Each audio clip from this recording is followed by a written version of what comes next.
সীমান্তবর্তী এলাকায় একাধিক আধার কার্ড বাতিলের চিঠি পেয়েছেন, আর এতেই অনেকেই কান্নায় ভেঙে পড়ছেন। অনেকেই এমন আশঙ্কায় দিন কাটাচ্ছেন যে এরপরে হয়তো সরকারি পরিষেবা আর পাওয়া যাবে না, এমনকি ব্যাংক অ্যাকাউন্টের লেনদেনও করা যাবে না। এই নিয়ে সবাই নানা আশঙ্কার মধ্যে দিয়ে দিন কাটাচ্ছেন। এইটা তো আমি বলতে পারবো না কি করে না আইছে। এখন আমরা তো নাগরে এই দেশে আইছি, ওই দেশে তো অত্যাচারে এই দেশে আইছি, এই দেশে 7-8 বছর আইছি। আলে তারপরে আবার এই দেশে তো খেতে দেয়, আমি বাচ্চা কাচ্চা নিয়ে কি করে আমরা খাবো, সেটা তো দরকার। এখন আমাদের আত্মহত্যা ছাড়া আর কিছু নেই। ছেলে পেলের ধরো পড়াশুনো স্কুলে ভর্তি করেছি, এখন ধরো এই দেশে তো যদি খেতে দেয়, ওই দেশের থেকে আইছি, তাহলে এই দেশে তো খেতে দিলে আমরা কি করে খাবো? কিছুই পাবো না। ছেলে পেলে নিয়ে আমাদের মরণ ছাড়া আর কোনো পথ নেই। কি চাইছেন আপনারা? আমরা মানে ধরো এই দেশের নাগরিক করতে হবে আমাদের। নদিয়ার সীমান্তবর্তী এলাকায় আধার কার্ড বাতিলের চিঠি এসেছে বাড়ি বাড়ি। সীমান্তবর্তী এলাকায় বিভ্রান্তে বহু মানুষ।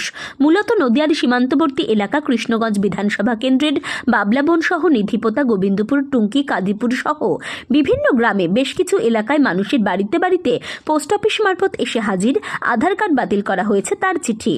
তাতে এই সকল মানুষজন ব্যাংক থেকে টাকা তুলতে পারছে না, রেশন থেকে বঞ্চিত হচ্ছে।